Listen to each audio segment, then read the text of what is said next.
Dari kecil enggak. Dia buta karena dia mau buta.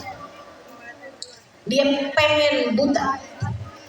Gara-garanya dia itu adalah seorang laki-laki yang sangat ahli ibadah, sangat dekat sama Allah SWT, sangat terjaga hidupnya. Hari-hari ngafalin Quran, baca kitab dan seterusnya. Sampailah dia jadi seorang ulama, jadi seorang ustadz yang ilmunya semua ditaruh nggak di kitab, tapi di akalnya dan di hatinya. Semuanya dia hafal nih. Hadis-hadis Nabi dia hafal, ayat Al-Quran dia hafal, semuanya dia hafal dalam hatinya. Dekat sama Allah SWT, ahli ibadah kepada Allah, hati bermental sujud kepada Allah SWT. Satu hari, Yarhamukillah. Ada lagi ya nih? Yarhamukillah.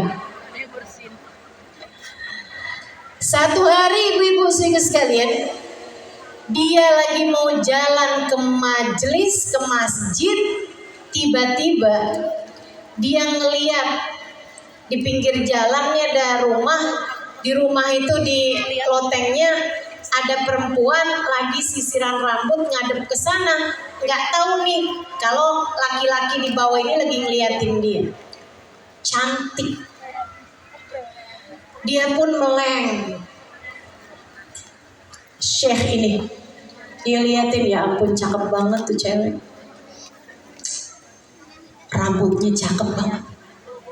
Kulitnya putih banget, mulus banget.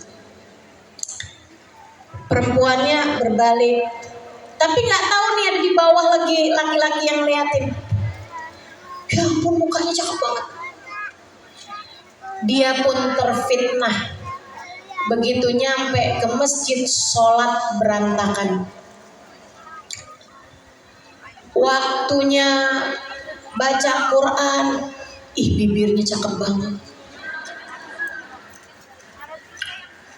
Waktunya sujud, ya ampun matanya belok. Terus begitu berantakan. Sepanjang hari itu Syekh Thorir berantakan hidupnya. Syekh Thorir ngerasa bersalah. Di saat tahajudnya dia berdoa, ya Allah, saya nggak mau punya mata jadi sarana buat berdosa. Angkatlah saja pandangan mataku ini ya Allah. Bu, besoknya saat tidur, beliau kemudian bangun dalam keadaan matanya buta. Bertahun-tahun buta, tetap ngajar, tetap ibadah, kerjain semua.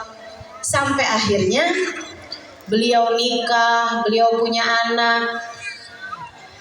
Sampai di umur tua, satu hari beliau malam-malam bangun mau pergi ke masjid buat tahajud sekaligus nungguin subuh di masjid kayak biasanya. Dia panggil-panggil anaknya, nggak ada yang datang-datang. Mungkin anaknya ketiduran lelap, nggak ada yang bantuin dia nih buat nganterin ke masjid. Syekh Thorir doa lagi, ya Allah, saya perlu mata saya, ya Allah, saya perlu mata saya. Kembalikanlah mata saya ya Allah, sebab saya sekarang memerlukannya.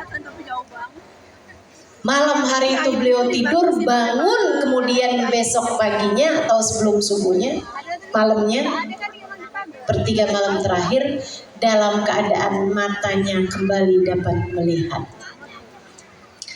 Orang kalau dekat sama Allah, apa aja yang diminta dikasih, Bu, walaupun nggak masuk di akal.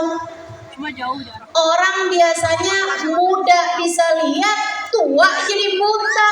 Syekh Thorir kebalikannya. Saat kecilnya dia bisa lihat, masa remaja jadi pemuda dia minta buat buta, Allah kasih buta. Waktunya tua dia malah minta matanya dibalikin sama Allah SWT. Masya Allah. Orang kalau deket sama Allah Bu, enak bener. Betul? Enak orang kalau deket sama Allah. Ibu apa sih yang dimau? Rezeki Ustazah. Oke. Kalau kamu di dunia ini sibuk sama urusan rezeki, kepengen rezekimu lancar, gampang, ibu kan tahu. Rezeki itu di tangan siapa Bu? War-Razzaq kata Allah. Dzul quwwatil matin. Akulah sang pemberi rizki. Akulah pemilik kekuasaan yang tertinggi. Kalau kamu cuma kepengen urusan rezeki, tinggal deketin Allah. Sebab rezekimu Allah semua yang punya. Udah tuh, kalau udah kamu dekat sama Allah Bu, urusan rezeki mah gampang banget dikasih sama Allah. Dikasih.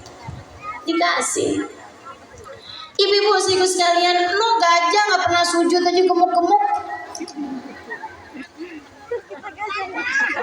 Kamu kalau dekat sama Allah Subhanahu Wa Taala, urusan rezeki mah kecil. Bu ya, bakal dicukupin sama Allah, bakal dicukupin sama Allah. Bahkan sebelum kamu minta, sebelum kamu berdoa,